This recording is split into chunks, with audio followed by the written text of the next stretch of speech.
Welcome to flight training. I'm your instructor, Captain Molina, but you can just call me Jess. This session, we'll get started with some basic controls. Sound good? First things first, let's get familiar with your surroundings. Don't worry, I've got the stick while you get your bearings. Out your side windows, you can see we have great visibility over Sedona today.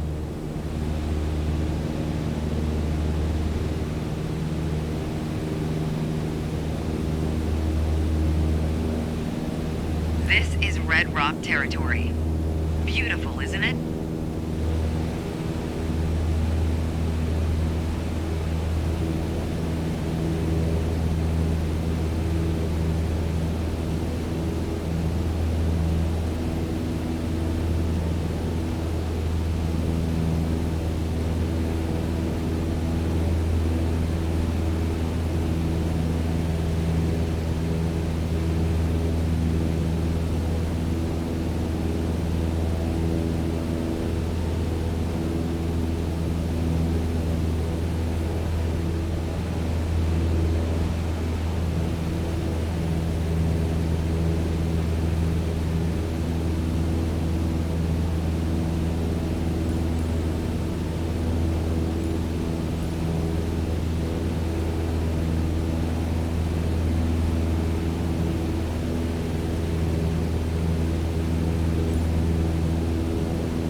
Spot the Sedona Airport. The runway should be a pretty easy landmark to find. There you go. Visual confirmation on the airport.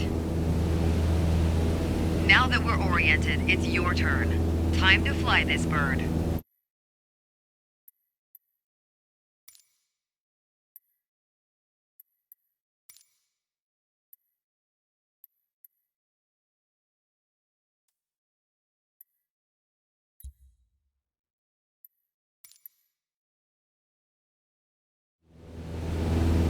The first control on our training list is the yoke. I still remember my first instructor saying the yoke is like a steering wheel. Almost. Sure, you can turn, but you can also pitch. For starters, it controls the ailerons. And the ailerons, they allow the plane to roll and bank into turns. Go ahead and try rolling to the right. Nice. Now let's see you level back out.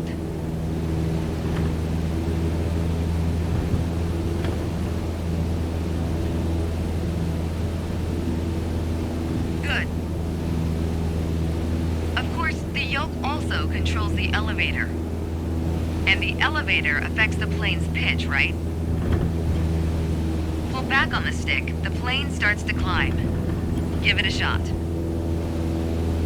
The most valuable things in aviation are speed and altitude. But notice, when you're pitching up, your speed is decreasing. You could add more power. Or for now, let's just pitch down. Just like that, your speed's picking up again as the nose pitches down. You've left the training airspace, you need to go back. Just like that, your speed's picking up again as the nose pitches down. As you level back out, let's talk about another control, the rudders at your feet. Rudder pedals control the aircraft's side-to-side movement, also known as yaw. On the ground, those pedals are going to steer the plane left or right. Up here, they properly align us during turns. Try him out, and watch the plane's nose skew to either side. Simple enough, right? Before we go on, let's bring the plane back to straight-up flight. Make sure your dashboard is aligned 3 to 4 inches below the horizon for a cruise attitude.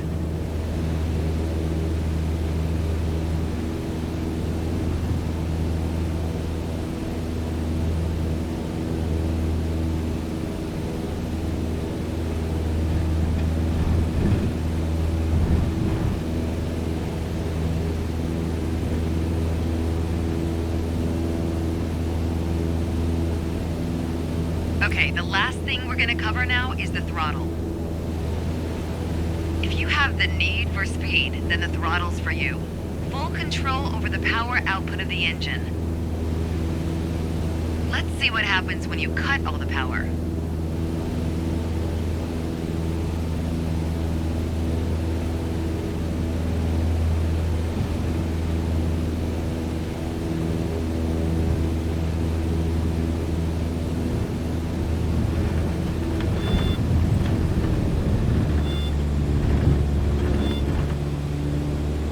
See what happens when you cut all the power.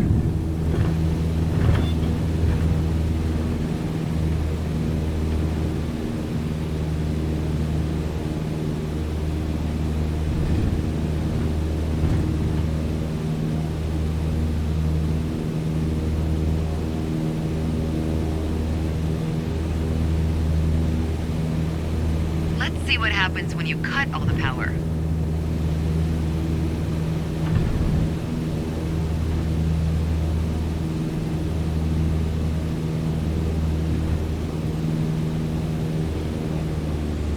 Surprise, surprise! Our altitude is decreasing. You've left the training airspace. You need to go back. Surprise, surprise! Our altitude is decreasing.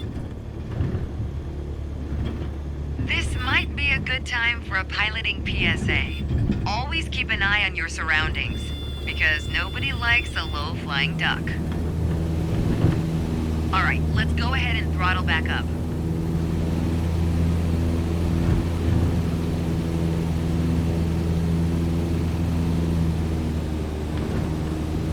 There you go. Speed is increasing, and as long as we maintain the same attitude, our altitude will keep climbing too. You're really getting the hang of your controls. Before long, you won't even need a co-pilot. Until then, if you want help with the radio or checklists or simply flying the plane, I'll be here. You can pass me the controls when you're ready to finish your session. Or keep flying. It is a great day after all.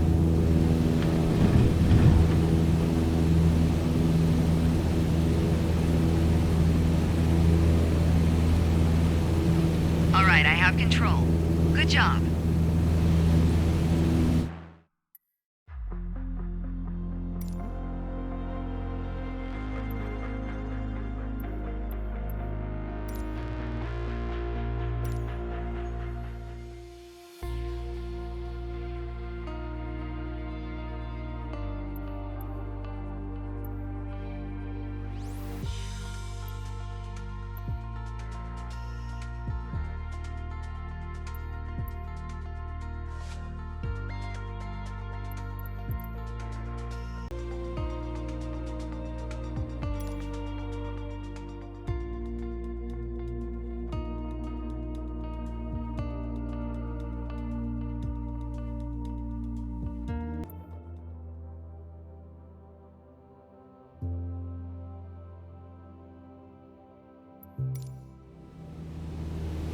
Today we're talking about attitudes of flight, how your plane is oriented relative to the horizon.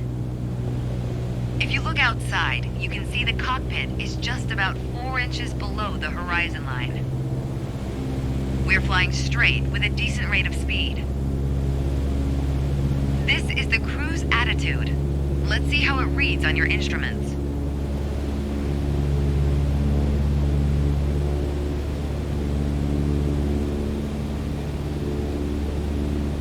Take a look at the attitude indicator.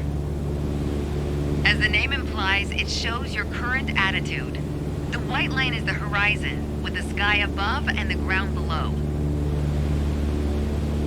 That orange element in the middle, aligned with the horizon, that's your plane. Just like we saw outside, our current attitude reads pretty much straight and level. Okay, now let's see how much power the engine's generating. Check your tachometer. Looks like we're pushing around 2,300 revolutions per minute. Combined, attitude and engine RPMs translate to aircraft performance. Which leads us to your airspeed indicator. Now, last but not least, check your altimeter. To figure out your altitude, you always want to read the small needle first. That's how many thousands of feet up you are. Then on to the big needle for the hundreds. With our current attitude and power output, we're holding a speed of 90 knots and a stable altitude of 6,000 feet. But that's about to change. Take the stick when you're ready. Pull back slightly on the yoke to raise the nose just above the horizon line. About 2 inches. Make sure you don't pitch up too much, or the angle will be too steep to create lift. And without enough lift, we'll stall. Alright, go full throttle and start climbing.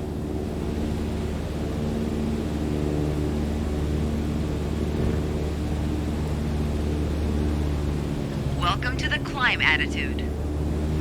See how it shows up on your attitude indicator and tachometer? According to your altimeter, we're gaining altitude.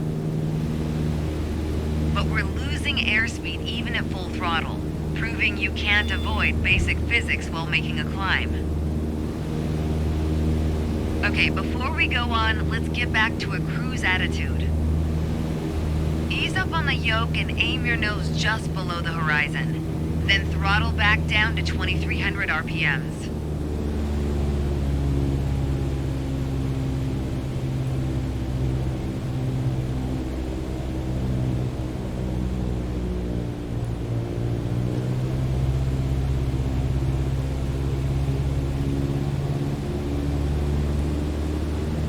Nice job. We're now set up with the same attitude and power we had at the top of our lesson. Next up is the descent attitude. Start by reducing your RPMs to 1,800. Then drop the plane's nose a bit further below the horizon.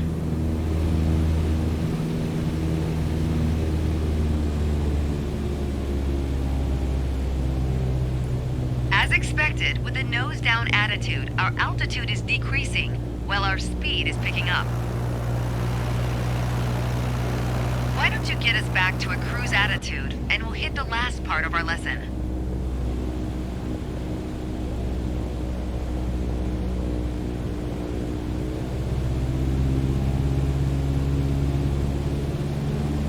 There we go. Now that we know how to cruise, climb, and descend, let's talk about the turn attitude. Gently pull the yoke left or right to start rolling the plane.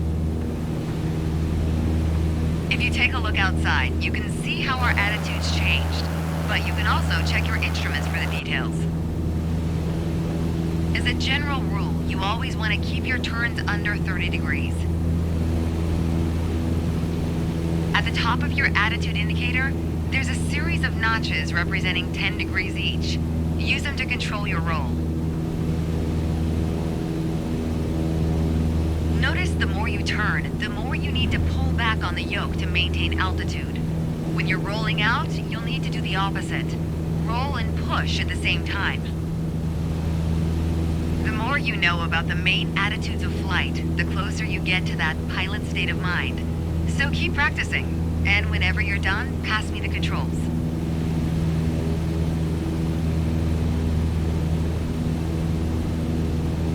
Thanks, I've got control now. Well done.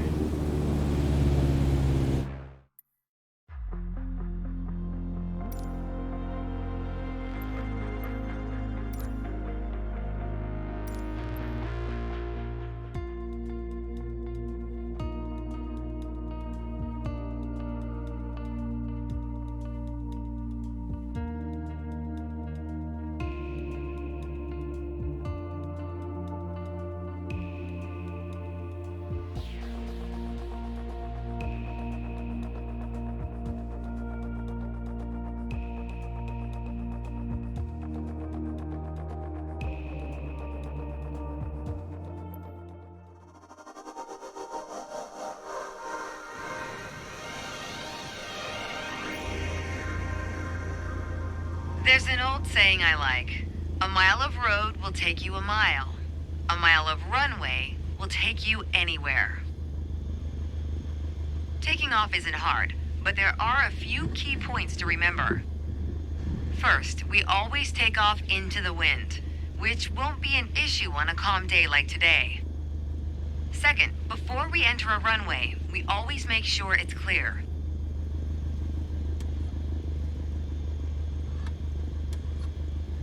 Everything looks good, no cross traffic. Go ahead and taxi into position. The rudder pedals should make steering the plane pretty easy.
Alright, let's do this.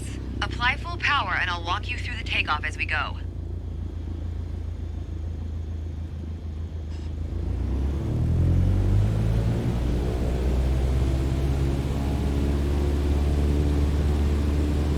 Use your rudders to stay on the center line and keep pushing power until you reach 55 knots.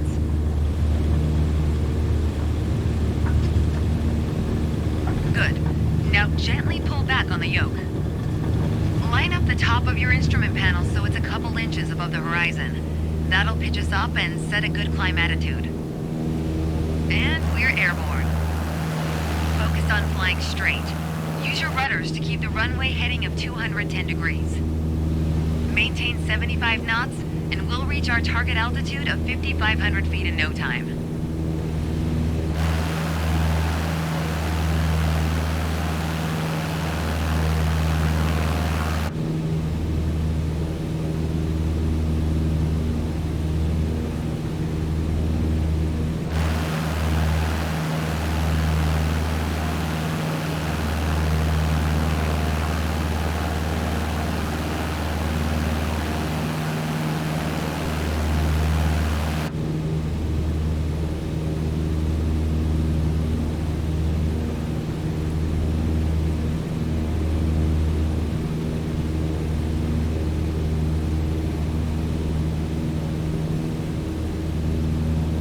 Ah, 5,500 feet. A nice, safe altitude for part 2 of our lesson. Straight and level flight. First step here is adjusting our attitude.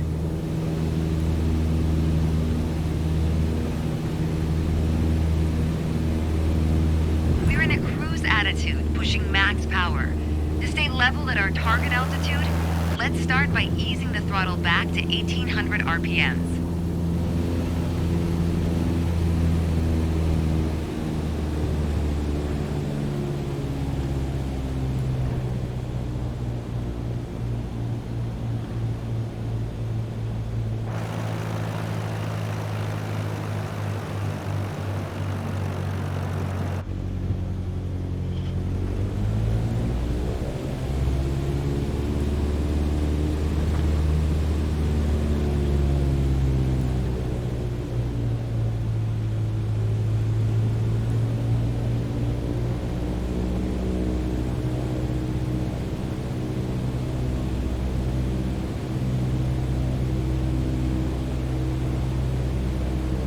Probably noticed, to maintain altitude, you need to pitch the nose up.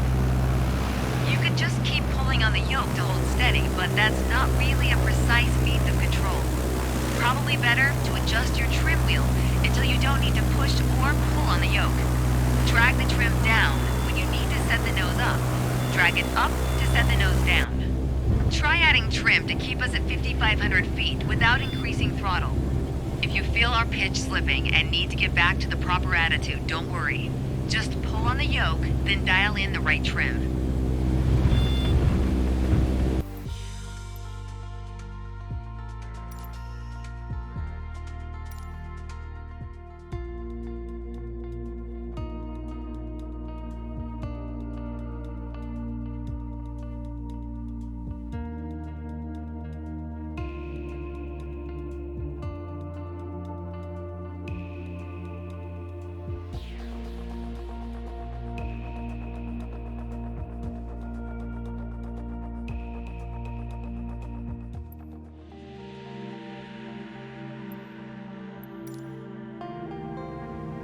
My first instructor used to say the best part of flying is landing in one piece.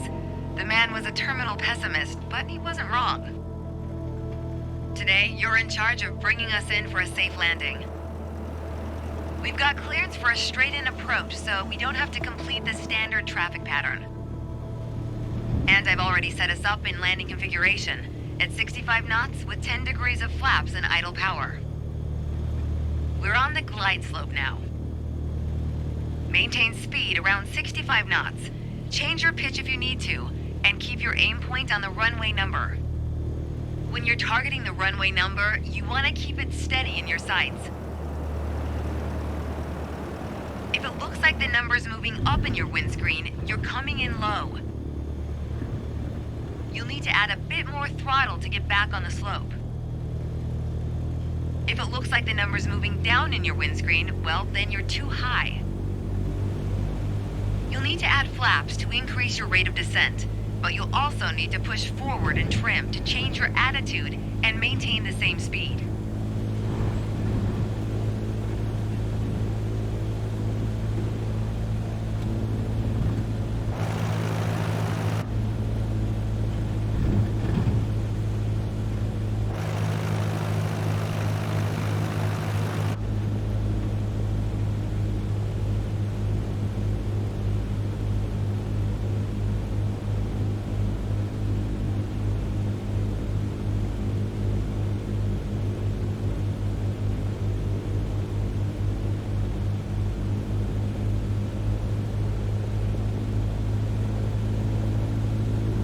Keep your aim point on the runway threshold. When you're 10 feet above the runway, it's time to flare. Once we pass the threshold, shift your aim point to the end of the runway. Then, pull back slightly on the yoke to aim the nose just above it.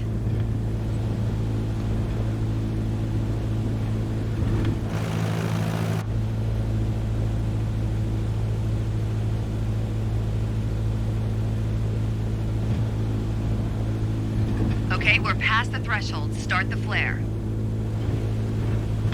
Keep pulling back slowly. Let the plane settle onto the runway. Don't push it down, but don't let it start climbing. Nice. Now apply the brakes to slow us down and bring the plane to a stop.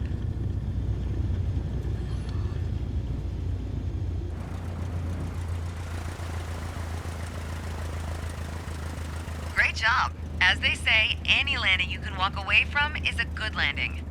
But if you can use the plane the next day, it's outstanding. Landings can be hard, even for seasoned pilots. Trust me, don't hesitate to practice. After all, that's what we're here for, right?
Kennedy Tower Cessna Alpha Sierra X-Ray Golf Sierra ready at runway 31 left, departing straight out. Cessna Alpha Sierra X-Ray Golf Sierra cleared for takeoff runway 31 left straight out, departure approved.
Kennedy Tower Cessna Alpha Sierra X-Ray Golf Sierra frequency change. New York approach Cessna Alpha Sierra X-Ray Golf Sierra is type Cessna Caravan 2 miles west of Kennedy 1,200 feet. Request clearance to transition Bravo airspace.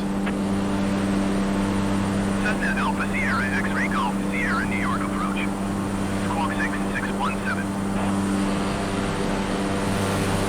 Squawk 6617 Cessna X-Ray Golf Sierra. Cessna X-Ray Golf Sierra radar contact 2 miles west of Kennedy 1,900 feet. Cleared through the Bravo airspace. Cleared through the Bravo airspace Cessna X-Ray Golf Sierra.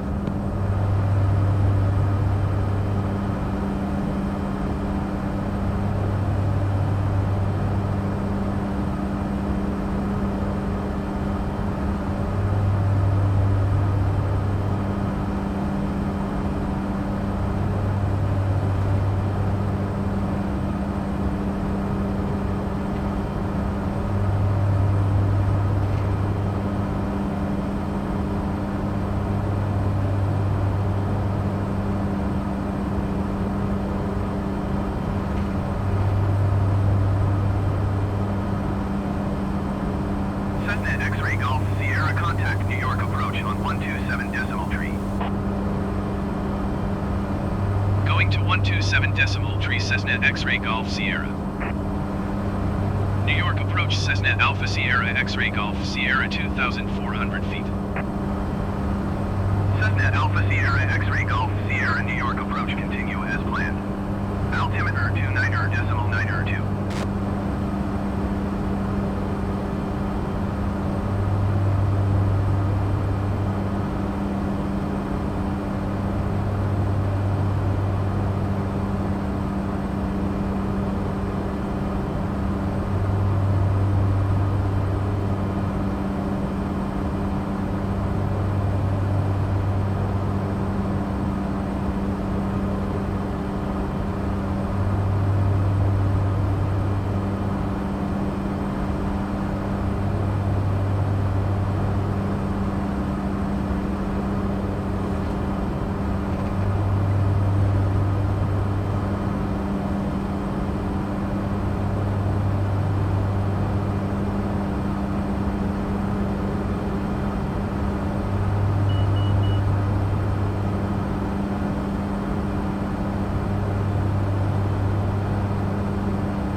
X-Ray Golf Sierra, you're leaving my airspace radar service terminated. Squawk 1200. Frequency change approved.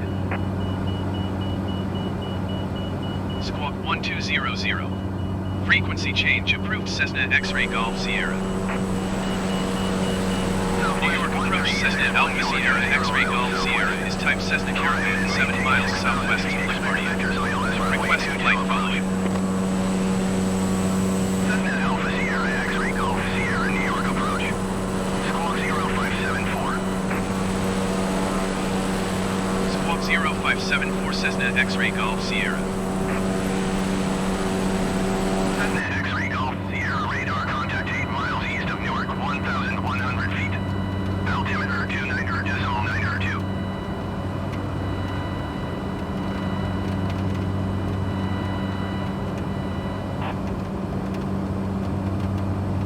Copy Cessna X-Ray Golf Sierra. 500. New York approach Cessna Alpha Sierra X-Ray Golf Sierra. Request clearance to transition Bravo airspace. Cessna Alpha Sierra X-Ray Golf Sierra, New York approach. Cleared through the Bravo airspace. Cleared through Bravo airspace Cessna X-Ray Golf Sierra. Don't sing, don't sing, don't sing, don't sing, don't sing, don't sing, don't sing, don't sing, don't sing.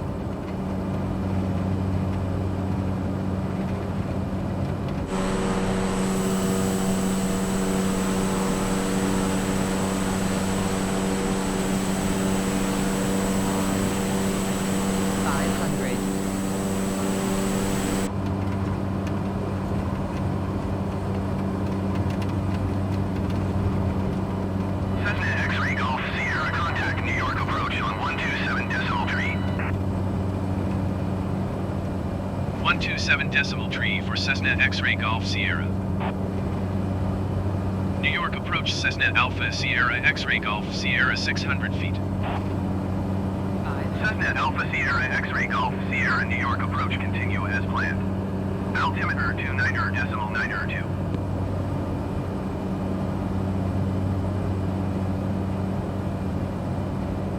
Southwest 1361, please expedite your climb to 6,000 feet.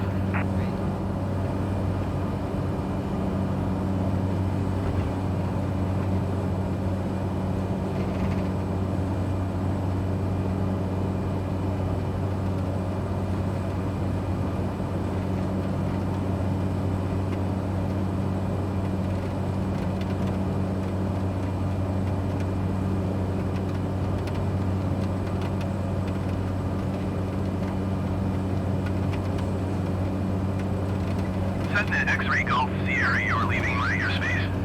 Resume on navigation. Contact New York approach on 132.8. 132.8 for Cessna X-Ray Golf Sierra. New York approach Cessna Alpha Sierra X-Ray Golf Sierra 400